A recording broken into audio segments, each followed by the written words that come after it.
یەکێتی زانانی دوهۆک بڕیاریدا سەگەکان لەناو ببرێن. بەفرەکە شتێی کردو ئەم شەو وشکە سەرمایە.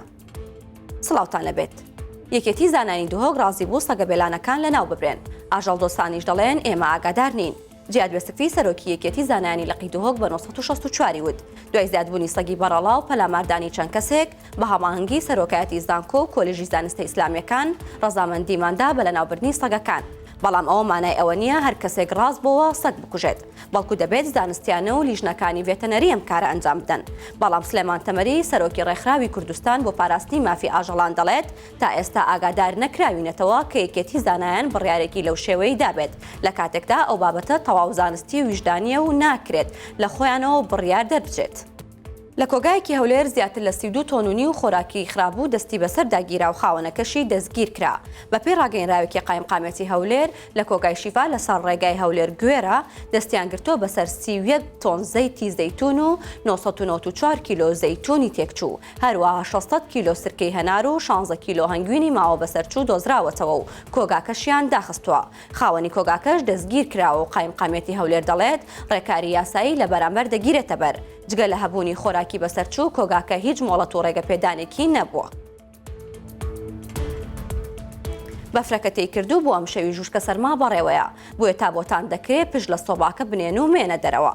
ئەمڕۆ لە زۆربەی ناوچەکانی هەرێم بەفر و بارانێکی باش باری و سنووری دوهۆک و هەردوو ئیداری سۆران و ڕاپەڕێنیش ئاستەنگی هاتوچۆ دروست بوو چەند ڕێگایەکیش داخران. لە ڕێگای مەرزی کێلێش هەربار هەڵگر بوو بەلادا دەکەوت. بەپێی پێشبینیەکانی کەژناسی ئەم شەو پلەی گەرما 7 بۆ 10 پلەدا دەبزێت و شەختە و سەهۆڵبەندان دروست دەبێت.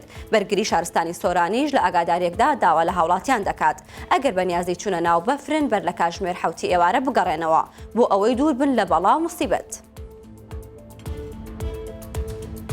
تەشی ڕێز بێت بە کلکی گوێدرێژیش تەشی دەڕێسێت. ئەم پەندە کوردیە بۆ ئەو هاوڵاتی ڕاستە کە بە پاشەڕۆی ئاژەڵ غازی ماڵەکەی دابین کردووە. غەفور سەلیم دانیشتووی گوندی پیرەری سەر بە قەزای کۆیەیە. ئامێرێکی دروست کردووە لە ڕێگەی چەند تاڵێکەوە ڕیخ و پاشەڕۆی ئاژەڵانی کۆ کردوێتەوە و لە دوای 40 ڕۆژ پاشەڕۆکە غازاتی دروست کردووە و ئەوەش بووە بە غازی ناوماڵ و سفرە و خوانی پێڕازاندوێتەوە.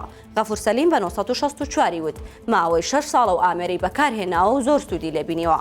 بەڵام ئێستا لەبەرەوەی ماڵەکەی لەو شوێنە نەماوە و غازیش زۆر بووە بەکاری ناهێنێت. هەر کاتیش پێویستی پێی بێ بەکاری دەهێنێتەوە.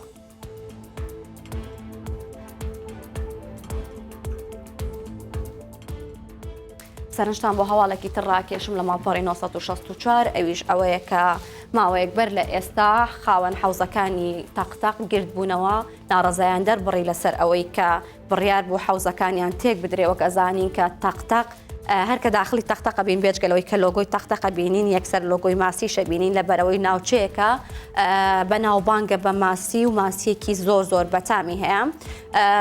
لە تەقتەق 1500 حەوزی ماسی هەیە. ئەمە زانیارێکی نافەرمی و دەست 1964 کەوتووە. لە ئێستادا بەکاتی بڕیاری تێکدان و پڕکردنەوەی حەوزەکان وەستاوە لەبەر ئەوەی ئێستا خاوەن حەوزەکان دەستیان کردو بە دەرهێنانی مۆڵەت و ئەم حەوزانە بە دوو ڕێگا داوایان لێکرا بوو کە تێک بدرێت. یەکەمیان ئەوە بوو کە دەیانوت کە بەشی کوشت و کاڵ دەیانوت کە هیچ مەرجێکی یاسایی نییە و مۆڵەتیان نییە لەبەر ئەوە بوو کە ئەبوو حەوزەکان پڕ بکرێتەوە. بەڵام لە ئێستاە خەریکی مۆڵەت دەرهێنانن و بەشی کوشت و کاڵیش ئەڵێت کە زۆربەی زۆری ماسیەکان لە تەقتەق بەرهەم دەهێنرێت و لە مانگی 10 و 12 نزیکەی 50 تۆن ماسی لەو ناوچەیە بەرهەم دەهێنرێت و زۆر بەشی بەرەو ناوچەکانی خوار و عێراق دەڕات.